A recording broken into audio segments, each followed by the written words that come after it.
स्वागत आप सभी का आपके अपने YouTube चैनल में। तो आज के इस वीडियो में जो चैप्टर नंबर 6 हमारा कक्षा 10 विज्ञान में जैव प्रक्रम, तो इसका जो पार्ट नंबर 2 है वो हम इस वीडियो के अंदर करने वाले हैं।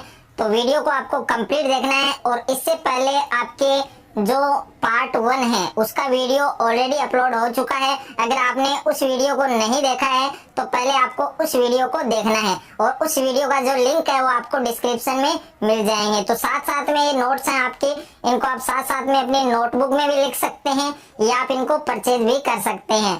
तो यहाँ पर जो पहला टॉपिक है इसमें मनुष्य में पोषण, यानी मनुष्य में पोषण की जो क्रिया है वो किस प्रकार से होती है। तो सबसे पहले हम इस टॉपिक के अंदर पढ़ने वाले हैं मानव पाचन तंत्र, यानी मानव पाचन तंत्र के बारे में हम डिस्कस करने वाले हैं कि मानव पाचन तंत्र क्या होता है और इसके प्रमुख जो अंग हैं वो कौन कौन से हैं। तो आप देख सकते हैं कि भोजन के अंतःग्रहण से लेकर, यानी जब भोजन को हम शरीर के अंदर ग्रहण करते हैं तो वहां से लेकर और मल त्याग तक एक तंत्र जिसमें अनेकों अंग, ग्रंथियां आदि सम्मिलित हैं, सामंजस्य के साथ कार्य करते हैं, यह क्या कहलाता है? पाचन तंत्र कहलाता है। यानी भोजन को शरीर के अंदर ग्रहण करने की जो क्रिया है उससे लेकर मल त्याग तक एक तंत्र जिसमें अनेकों अंग, ग्रंथियां आदि सम्मिलित है और सामंजस्य के साथ ये कार्य करते हैं और यही हमारा क्या कहलाता है? पाचन तंत्र कहलाता है। उसके बाद में है पाचन में भोजन के जटिल पोषक पदार्थों व बड़े अणुओं को विभिन्न रासायनिक क्रियाओं तथा एंजाइमों की सहायता से सरल, छोटे व घुलनशील पदार्थों में परिवर्तित किया जाता है। यानी पाचन में भोजन के जटिल पदार्थ हैं उनको सरल पदार्थों में बदलने के लिए हमें रासायनिक क्रिया, एंजाइम, इनकी आवश्यकता होती है। और पाचन तंत्र निम्न दो रचनाओं से मिलकर बना होता है। पाचन तंत्र कौन कौन सी रचनाओं से मिलकर बना होता है? तो उसमें पहली जो रचना है वो है आहार नाल और दूसरा है पाचक ग्रंथियां। तो इनको भी हम बहुत ही विस्तार से पढ़ने वाले हैं। यहाँ पर पाचक जो ग्रंथियां है वो बोर्ड एग्जाम के लिए बहुत ही इंपॉर्टेंट है, तो इसको आपको बहुत ही अच्छे से याद करना है। तो सबसे पहले हम बात करें आहार नाल, यानी आहार नाल क्या होती है? तो मनुष्य की आहार नाल लंबी, कुंडलित एवं पेशीय संरचना है कि मनुष्य की जो आहार नाल होती है वो लंबी, कुंडलित और पेशीय संरचना होती है जो मुंह से लेकर गुद्दा तक फैली रहती है। यह मुंह से लेकर गुद्दा तक फैली रहती है और मनुष्य में आहार नाल लगभग 8 से 10 मीटर लंबी होती है। यानी मनुष्य में आहार नाल की जो लंबाई होती है वो लगभग होती है 8 से 10 मीटर। ओके, इस बात को आपको अच्छे से याद करना है। उसके बाद में आहार नाल के प्रमुख अंग। तो आहार नाल के प्रमुख अंग कौन कौन से हैं? जिसमें पहला है मुख, दूसरा है ग्रसनी, तीसरा है आपके ग्रास नली और 4 नंबर है आमाशय और 5 नंबर है छोटी आंत और 6 नंबर पर आपकी बड़ी आंत। तो इनको भी हम बहुत ही डिटेल से पढ़ने वाले हैं, विस्तार से पढ़ने वाले हैं। तो इसमें सबसे पहला जो अंग है वो है मुख। तो मुख की हम बात करें तो मुख दो गतिशील पेशीय होठों के द्वारा घिरा होता है कि जो मुख होता है वो दो गतिशील पेशीय होठों के द्वारा घिरा होता है जिन्हें ऊपरी होठ व निचला होठ कहते हैं। और मुख गुहा में खुलता है। मुख कहाँ पर खुलता है? मुख गुहा में। और भोजन को हाथों द्वारा निवाले के रूप में मुख में रखा जाता है कि जो भोजन हम खाते हैं उसको हाथों के द्वारा एक निवाले के रूप में मुख में रखा जाता है। और दूसरा अंग क्या है? ग्रसनी। तो ग्रसनी है उसमें किसी प्रकार का पाचन नहीं होता है। ग्रसनी में किसी भी प्रकार का पाचन नहीं होता है। यह भोजन को ग्रसिका में भेजने का कार्य करती है कि ग्रसनी का क्या काम है यहाँ पर कि यह भोजन को ग्रसिका में भेजने का काम करती है। उसके बाद में तीसरा जो अंग है वो है ग्रास नली। अब ग्रास नली का क्या काम है? तो यह ग्रसनी को अमाशय से जोड़ने का कार्य करती है। ग्रसनी को अमाशय से जोड़ने का कार्य कौन करता है? ग्रास नली। और अंत में अमाशय में खुलती है और लास्ट में ये कहाँ पर खुलती है? आमाशय में। उसके बाद में 4 नंबर है आपके आमाशय। आमाशय भोजन को पचाने का कार्य करता है। आमाशय भोजन को पचाने का काम करता है। और 5 नंबर पर है छोटी आंत। तो छोटी आंत का काम क्या है कि इस भाग में भोजन का सर्वाधिक पाचन और अवशोषण होता है। तो भोजन का सर्वाधिक पाचन और अवशोषण आहार नाल के या पाचन तंत्र के किस भाग में होता है, किस अंग में होता है? तो उस भाग या उस अंग का नाम क्या है? छोटी आंत। तो ये आपके शॉर्ट क्वेश्चन बन सकता है। इस क्वेश्चन को बहुत ही अच्छे से आपको याद करना है कि भोजन का सर्वाधिक पाचन और अवशोषण कौन से अंग में या कौन से भाग में होता है, तो उसका नाम क्या है, छोटी आंत। और 6 नंबर पर आपकी बड़ी आंत। तो इसका मुख्य कार्य जल, खनिज लवणों का अवशोषण तथा अपचित भोजन को मल द्वार से उत्सर्जित करता है। कि इसका प्रमुख कार्य क्या है, जल, खनिज लवणों का अवशोषण तथा अपचित भोजन को मल द्वार से उत्सर्जित करता है, बाहर निकालता है।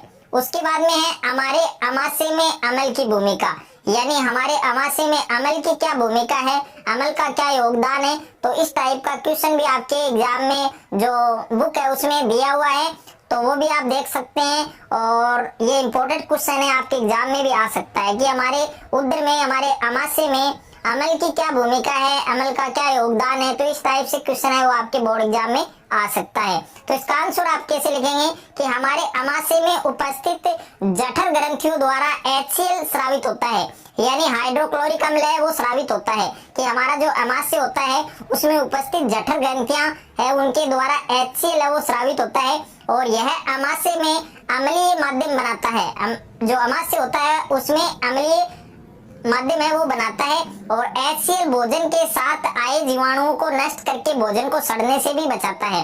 कि हमारे अमाशय में उपस्थित जठर ग्रंथियों के द्वारा HCl स्रावित होता है, और यह अमाशय में अम्लीय माध्यम बनाता है।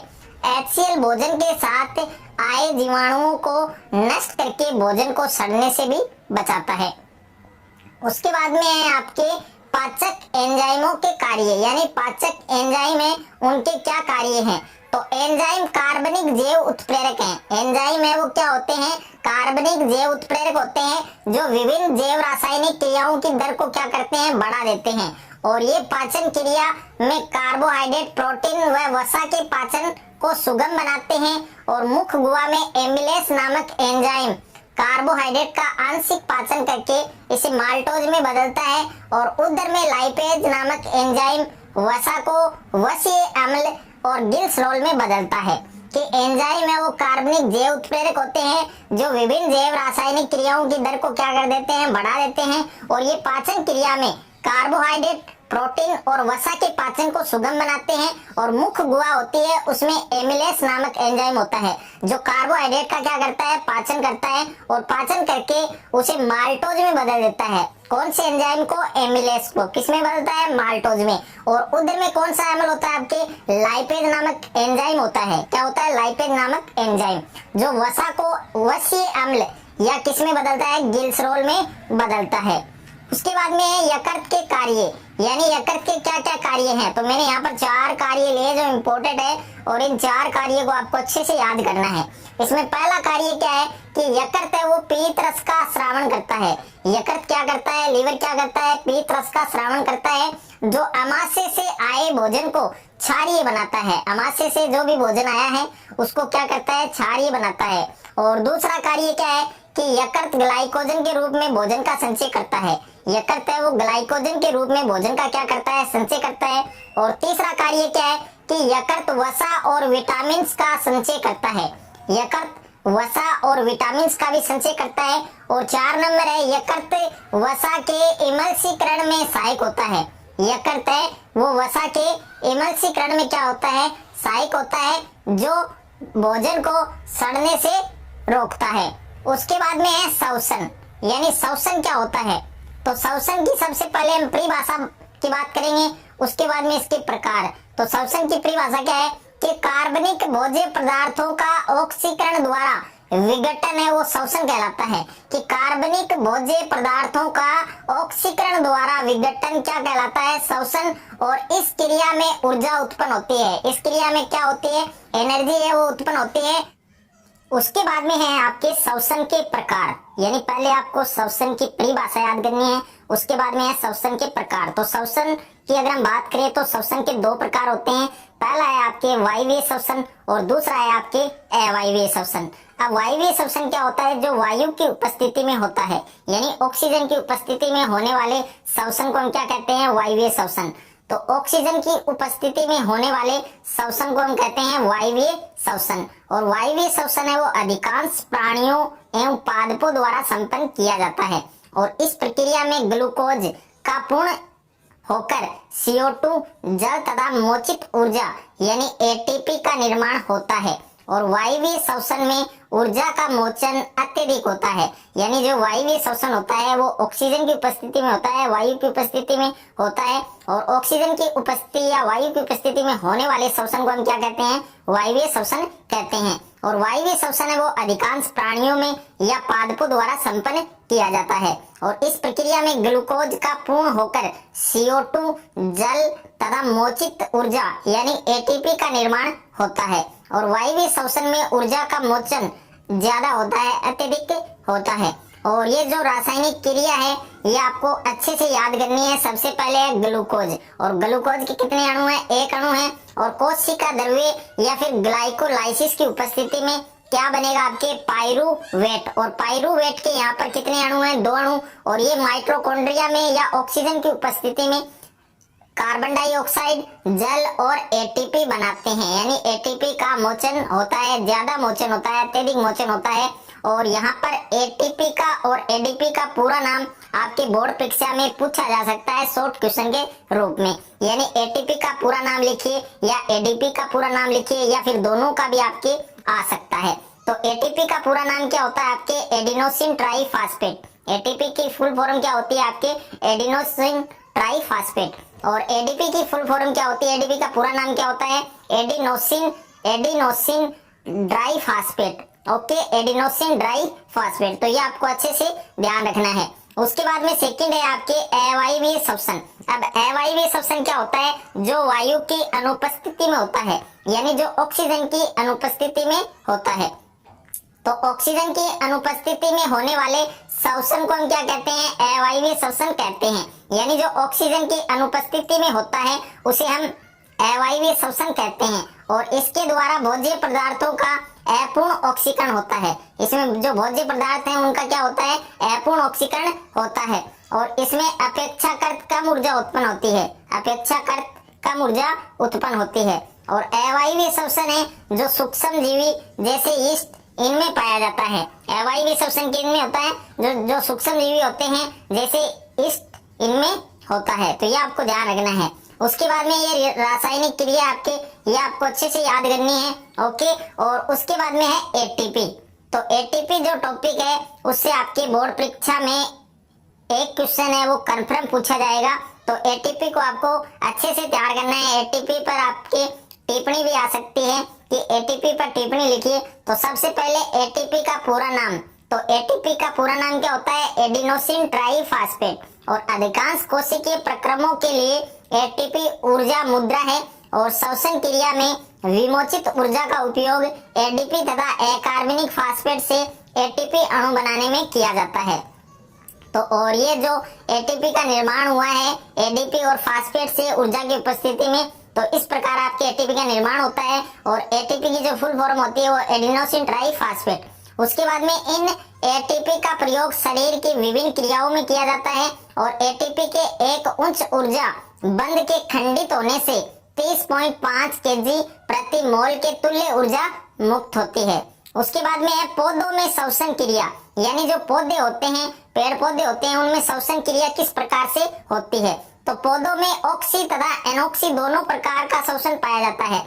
देखिए, हमने वायवीय और अवायवीय श्वसन पढ़ा है। तो वायवीय श्वसन को वायवीय श्वसन को हम ऑक्सी श्वसन भी कह सकते हैं। और जो अवायवीय श्वसन है उसको हम एनॉक्सी श्वसन भी कह सकते हैं। तो पौधों में ऑक्सी और एनॉक्सी दोनों प्रकार का श्वसन पाया जाता है। यानी वायवीय और अवायवीय दोनों प्रकार का श्वसन पाया जाता है। ऑक्सी श्वसन वायु की उपस्थिति में होता है। ऑक्सी श्वसन है जो वायवीय श्वसन है वो वायु की उपस्थिति में होता है, ऑक्सीजन की उपस्थिति में होता है। और इसमें रंध्रों द्वारा ऑक्सीजन युक्त वायु उप रंध्रीय गुहा में प्रवेश करती है और CO2 युक्त वायु है वो बाहर निकलती है। और यह प्रक्रिया पौधों में लगातार होती है, जिसमें गैसीय विनिमय 2 चरणों में होता है। जिसमें पहला चरण आपकी है श्वसनी कोशिकाओं तथा अंतः कोशिकीय वायु के बीच गैसों का विनिमय, और दूसरा है वातावरणीय वायु तथा अंतः कोशिकीय वायु में विनिमय। तो इस प्रकार से आपके पौधों में श्वसन प्रक्रिया है वो